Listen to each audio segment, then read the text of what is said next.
When I first start with clients, often what they'll say to me is, I want to be more mobile, so can you give me a stretching routine?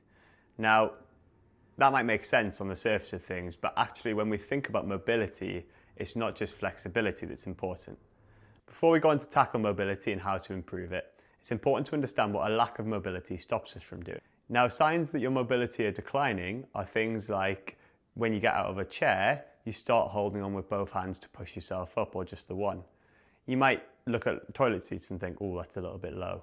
You might go up the stairs and start holding onto the handrail when you didn't used to do that before, or not run up and down the stairs in the way that you used to. You might look at things like the shower, step in and suddenly notice you're holding on to something for balance. You might look at the floor and think, oh, I'm not sure about going down there and picking that thing up off the floor, or I'll leave that for later, or I'm not sure about my knees getting down there. When you go out and about, getting in and out of the car might seem a little bit harder, or it takes you a bit longer to get dressed than it used to for some reason.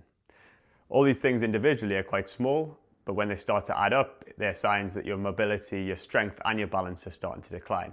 Ideally, we want to do something about our mobility before it gets to the point that we stop doing activities that we love. I know many clients who gave up their season ticket at their favourite football club because they didn't want to do the stairs or couldn't cope with the busy crowd so much anymore. Or people who don't go to the opera or the theatre anymore because they're not sure whether there's going to be a handrail on the stairs or not. People in London who don't get the tube as much because they're more worried about the gap between the tube and the platform. And so mobility allows us to carry out the activities that we want to do in our daily lives without the fear that we're going to hurt ourselves. Yes, flexibility is important for this because we need to be able to move into certain positions, but being able to control those positions with strength without feeling like we're going to fall over is just as important to allow us to have real life mobility. Take picking up something from the floor, for example. It's not just about having tight hamstrings and not being able to reach down there. It's about having hips and ankles that actually move well and legs that are strong to allow you to stay comfortably in that position while you pick something up, as well as a strong core and a stable back so that you don't injure yourself along the way. A common mistake that I see is that people do all their stretching for the week in one go. They might do a yoga session with their favourite teacher, or a Pilates session, or just a stretching session in their own time, but not much the rest of the week. Although working on your flexibility in a one-off session can improve it slightly, the body does respond much better to little and often movement throughout the day. So actually avoiding sitting down for longer periods is going to be more important for you than that one long session of stretching.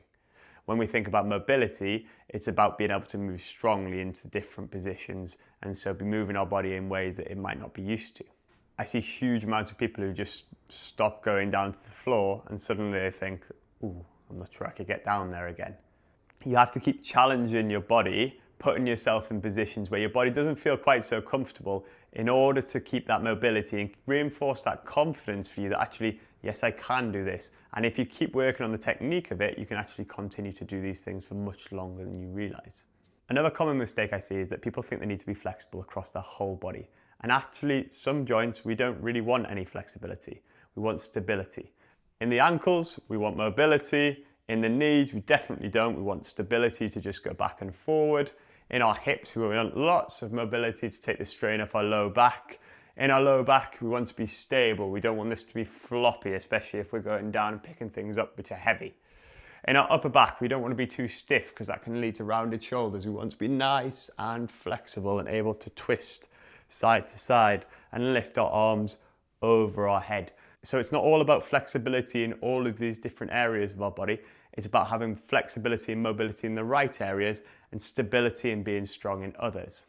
If you'd like to improve your mobility significantly, as I said earlier, little and often is better. And so I'm going to go through a 5-minute mobility routine that you can do every day, which can improve the flexibility and mobility of the joints that we actually want to be mobile.